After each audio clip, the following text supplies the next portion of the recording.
Well, hello. Welcome again to the Church Solutions Podcast. My name is Phil Thompson. And I'm Steve Lacy. Steve, how are you today? I'm doing okay. It's another nice day here in Tucson, Arizona. You're troubleshooting as usual because that's what you do for a living, right? Yeah, it's my favorite thing. Yeah, well, that's okay. All right. Well, folks, thanks so much for being with us today. We're glad that you are here on another issue here or another episode. I don't know what number it is. It's like 985 or something. I don't know. We did it since we've done it before the internet. So, it goes back a long ways. But we have a special guest today, don't we, Steve? We do. Who do we have?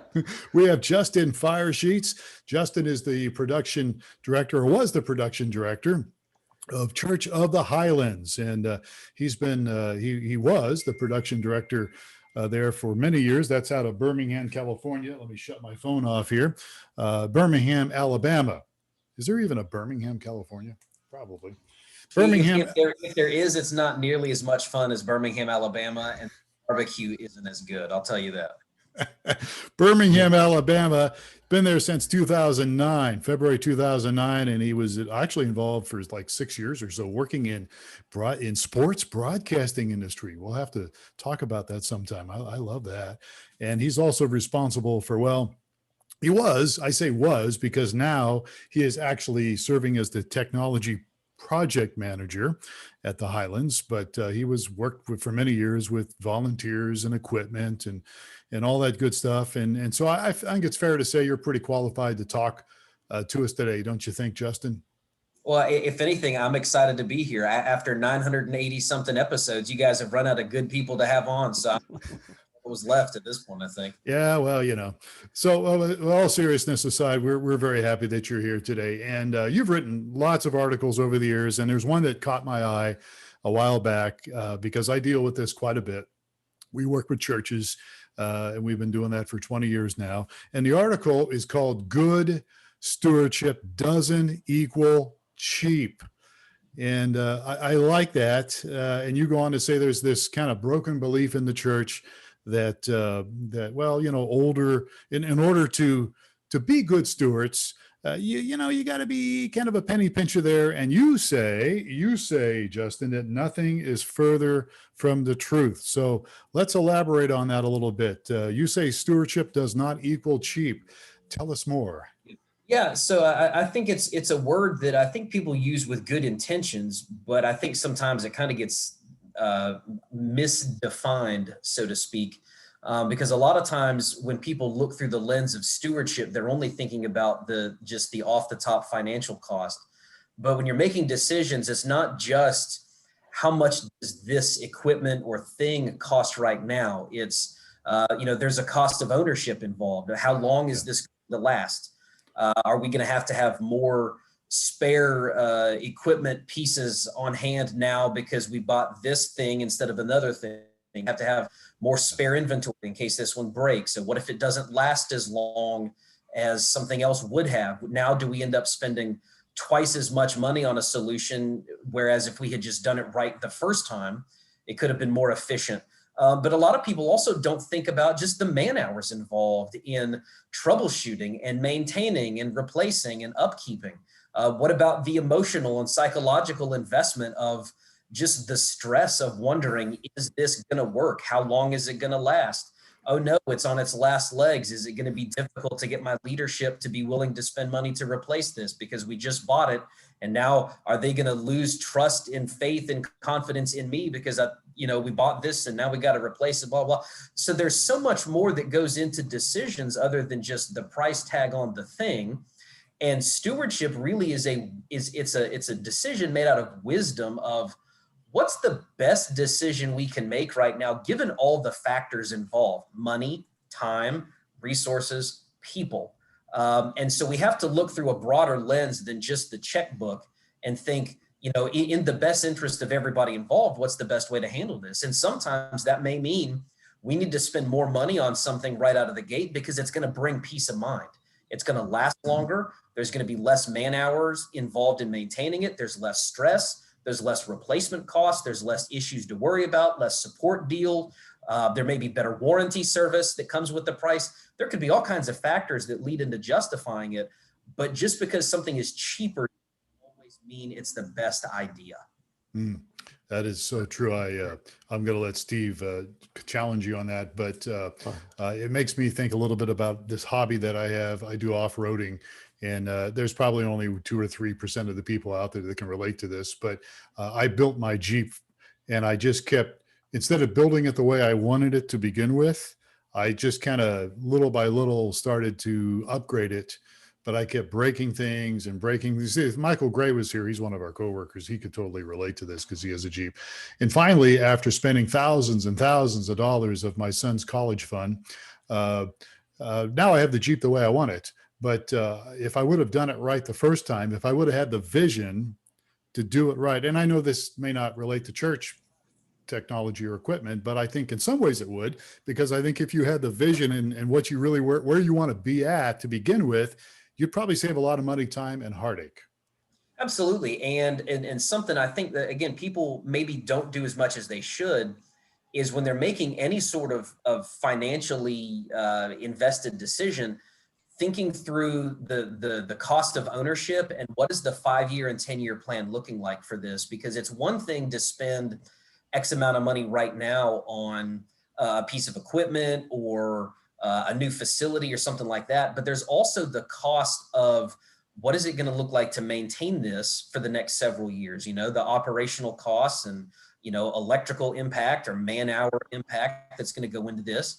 But then how many years worth of return are we going to get out of this before we're going to need another capital expense to replace this? So nothing is going to last for forever. And anybody that's making wise financial decisions in ministry would be doing themselves a disservice if they didn't also plan what is the next cycle for this going to look like. You know, you don't want to be caught behind the 8 ball having to scrounge pennies out of the couch cushions to pay for something that's a high cost. You want to know, okay, in 5 years, we're going to have to replace this. So let's start saving small amounts of money now to make this expense. We're not having to make the expense based on what's cheap and what can we afford, because we've been saving for it for several years. Now we can make the best decision. We're not making a resource-driven decision, and we're doing what we need to do because we've been planning for it effectively. And the planning piece is an overlooked part of stewardship as well. I think too many folks in leadership, and this isn't because people are bad leaders per se, there's a lot of reactive decisions that people make.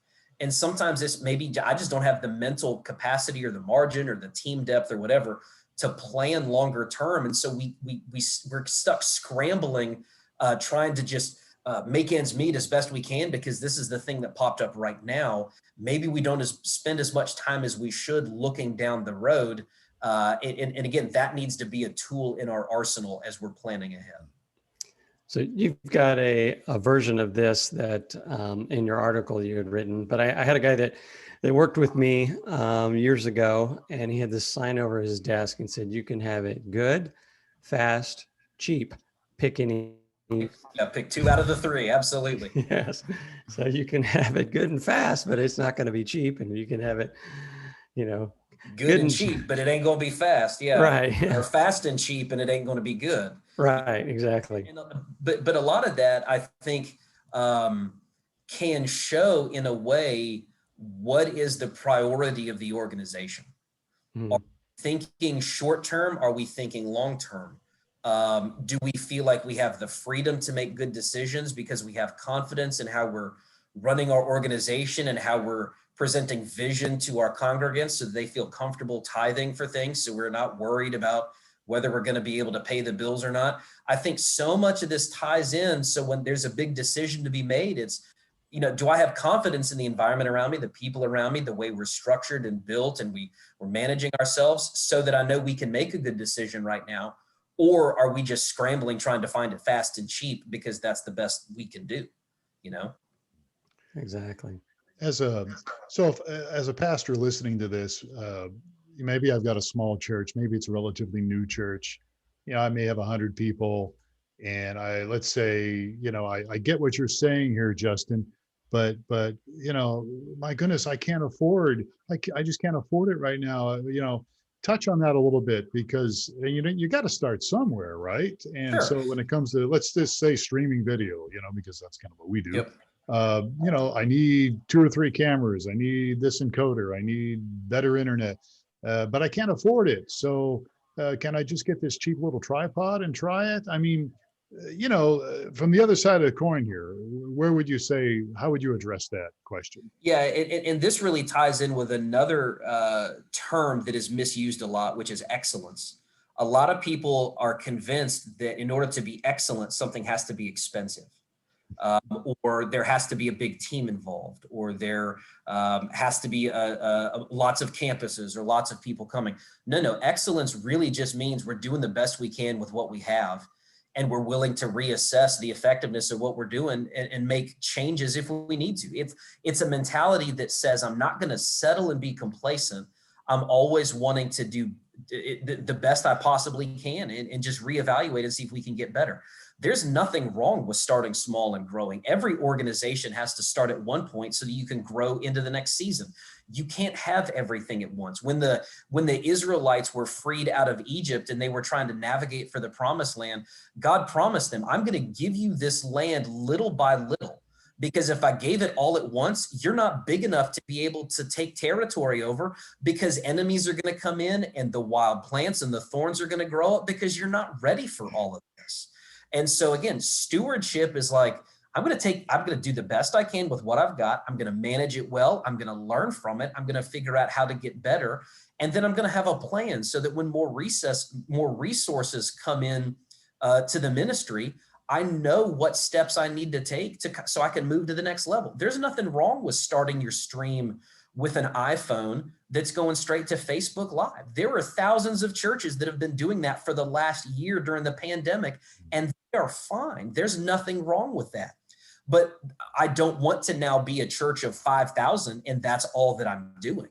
Like, there's a point where that worked great for the size that we were at, but I need to have a plan on where we want to go, because I need to be able to present vision to my church leaders, my board, my deacons, my congregation, so that they can get hungry and excited about the vision, so that they know there's something they can invest with that's worthwhile. We have a plan and we have a strategy for how to grow and what we want to do. I need to keep that in front of people so that they can be excited about the future of the ministry. And so I can be excellent on step one, but I need to have a vision for how to get to step two. And I need to be able to communicate it well, because my people in my congregation are resources that I have to steward as well. Stewardship isn't just about money and stuff. It's about people and their time and their vision and their energy. And I have to use the volunteers wisely. I have to use my staff wisely. And I'm not a good steward of people resources if I am wasting people's time on a dead-end strategy that's going nowhere. That's why I always have to be pursuing next steps as a leader. Where are we trying to go? What is it going to take to get my people from where we are now to where we want to be? How can I help them grow and develop to get there? It's all part of the stewardship puzzle. It's not just about spending money. It's about leading and managing the people that we've been entrusted with also. Yeah. So there's no shortcuts. Where you're at, capability wise, is going to kind of match where you are at as a church. Sure. And you kind of got to do the time and gain the experience to move to the next step. I can't go from the iPhone to 12 cameras and switch and remote control all in one step. There's no shortcuts, or if you do take those shortcuts, you tend to fall on your face, I would assume. Absolutely. There's so much of this. It's the principle of the talents. We've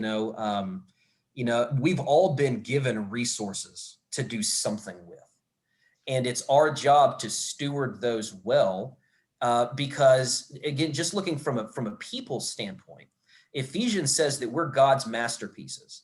And if he's looking around for a church home to plant his masterpieces in so that they can feel fulfilled and connected with a ministry that's vibrant and active and making a difference, and they know that they're contributing and serving and lives are being changed, God isn't going to steer his masterpieces to an organization that's not already handling their current masterpieces to the best of their ability. And so I don't have any right to expect more of something if I can't already demonstrate my ability to manage what I've got already, and so I have to demonstrate an ability to grow what I already have. Excuse me while I need to call. excuse me, I don't have any right to expect growth or to expect more of something if I haven't demonstrated the ability to grow what I already have. And so much of my future growth is dependent upon, do I have systems in place to allow for growth? Okay, I've got 5 people on my team and I want 50. Well, if I had 50, do I know what I would do with those 50? Do I have a process in place to train them and schedule them and develop them? Do you know, oh, I have this equipment, but I wish I had this other equipment. Well, are you spending the time necessary to learn all you can possibly learn about this equipment that you already have? If not, then you're going to be just as clueless with the new equipment. New equipment doesn't solve problems. It can expose gaps in your learning base, you know, more than anything. Like if you can't learn the basic gear, then how are you going to learn the complicated gear? You know, see, we all have to demonstrate our ability to manage the resources we've already been given before we've quote unquote earned the right to expect more things to be handed out our way. Not saying that anything is based on, you know, earning or merited, you know, any of this, but earthly favor a lot of times is rooted in stewardship. People see what you have done with what you've been given, and they are then willing to smile favorably upon you and bless you with more things, you know? And so at some level, we all have control of what doors we can open for ourselves based on how we handle what we've already been kind of assigned to. That's a really good point. Go ahead, Steve. Yeah. So there's a marriage between the equipment and the people that I think is really important here.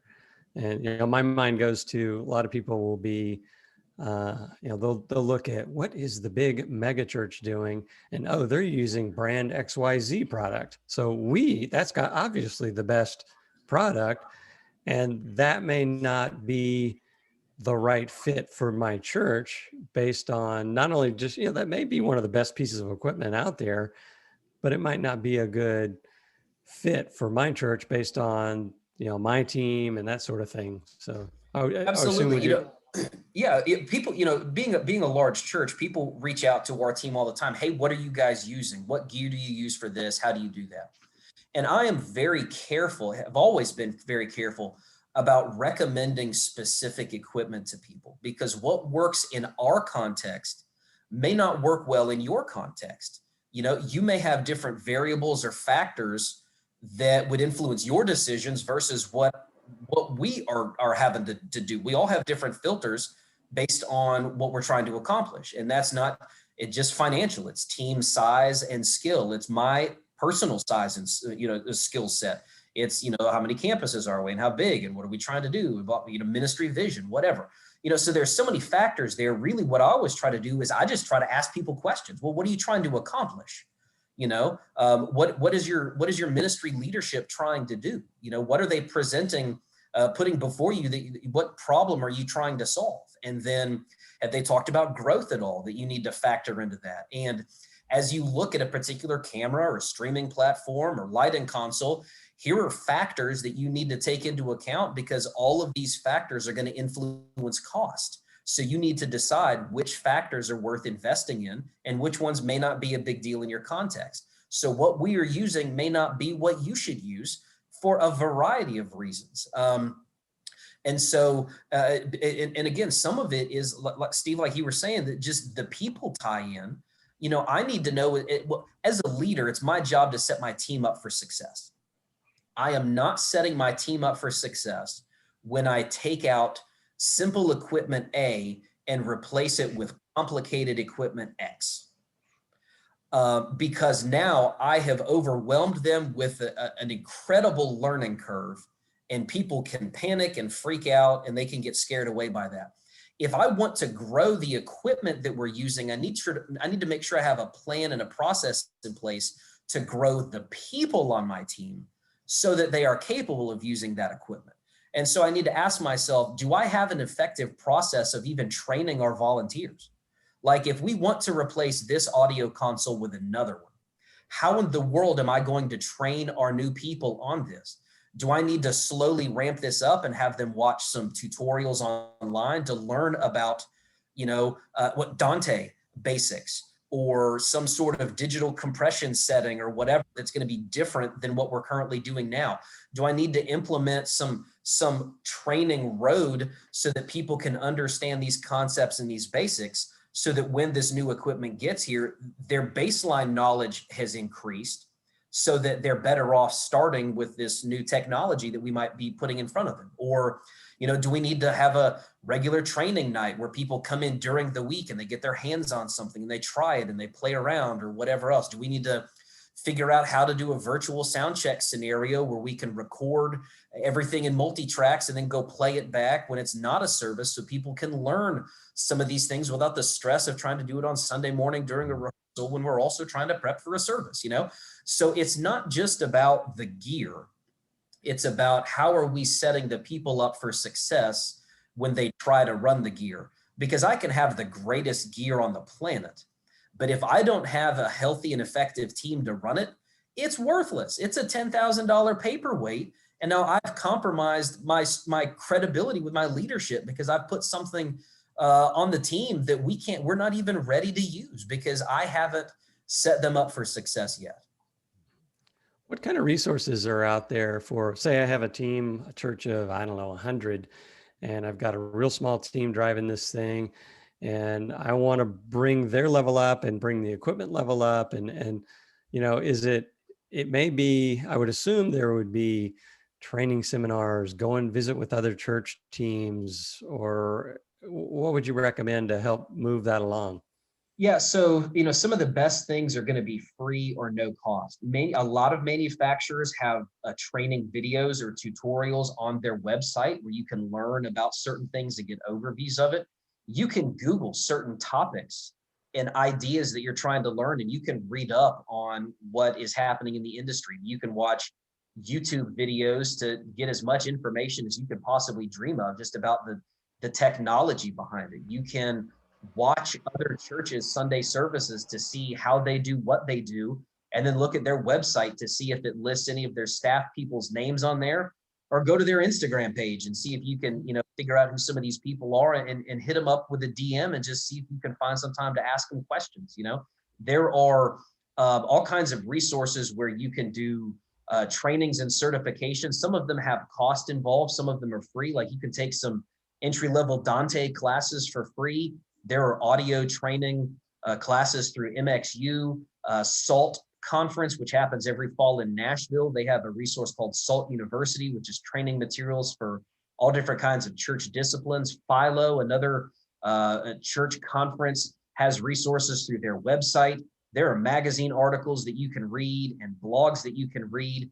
But honestly, some of my favorites, some of the best ways that I have learned is just personal relationships with other churches that are doing things.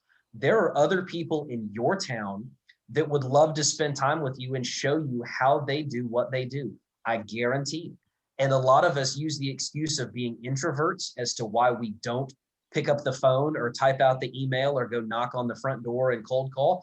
But sometimes that's not an excuse. If my ministry has expected me to lead a team and implement vision, I've got to figure out how to do whatever it takes to make that happen. And there's no reason whatsoever why I can't just, call another tech guy at a church in town and say, hey, can I come over sometime and just get a tour of your facility and see what you guys have? Or can we go to lunch or go to coffee? I'll pay for it. I just want to be able to pick your brain and ask some questions. Some of the best resources that I have been exposed to in my 12 years of being at Highlands have just been through personal relationships I have built with other people. So now if our ministry leaders present something to us and I say, you know what, I don't know how to do that, but I know a church that does, I've got somebody that I can call or reach out to and ask for questions, and then bring that back to the table and say, hey, you guys wanted to know how, East Bumblefuzz Church of the Deliverance, this certain thing. Well, here's how they do it. I called their guy and here's the answers. Do we want to try this out? Yeah. It's that easy. Yeah, it's all about relationships, isn't it? Absolutely. All right, so we're running out of time here. But speaking of relationships, Justin Firesheets has been our guest today. How can folks find more of your material? Do you have a website? Do you have a blog? Are you selling some books? Tell us how people can connect with you. No, I don't have a personal website, nor do I have a SoundCloud. That's always the big thing when people tweet it a billion times. I do write a lot of articles for Church Production Magazine, so you can find a lot through their archives on various things that I've posted about team building or leadership. But you can also reach out and email me directly at Firesheets. That's my last name, Firesheets at churchofthehighlands with an S.com. So you're welcome to reach out, and I'd love to find some time to talk and get to know you. I love building relationships with people all across the country. Church size is not an indicator of intelligence. You can learn something from anybody at any church. And I love especially hearing how folks are doing ministry at smaller churches, because sometimes when you're more constrained with budget or team size, you have to be more creative in solving your problems. And it's amazing what folks are able to do and come up with. It blows my mind. And I love hearing how creative people are able to get when it comes to solving some problems that their ministry has for them. Yeah, absolutely. All right. His name is Justin Firesheets, and he is with Church of the Highlands. He's actually the technology project manager there now. What does a project manager do? Real quickly, what is that all about? Yeah, mainly I walk around holding a notepad, looking very busy, like I'm somewhere important. And I do that enough, and people think, man, that guy's going somewhere in a hurry. He must be busy. You know. That's right. That's right. No, we're fortunate in that we've got a lot of things going on here, and so helping manage a lot behind the scenes, especially with our IT department, because the world as we know it now, everything is on the network, whether it's AV equipment, whether it's computer equipment, obviously, or just the Internet of Things, building management, and all that sort of stuff. So, doing a lot of work closely with our IT team, managing a lot of those infrastructure type projects, but also working with a lot of construction projects as we build new campuses. And we have a ministry school here, Highlands College. I'm working with them on some new technology initiatives that they're trying to implement as they look at growing and doing some expansion over the next year with a big building project. So it's exciting. There's a lot to do. It's different than being in the live event and live production world.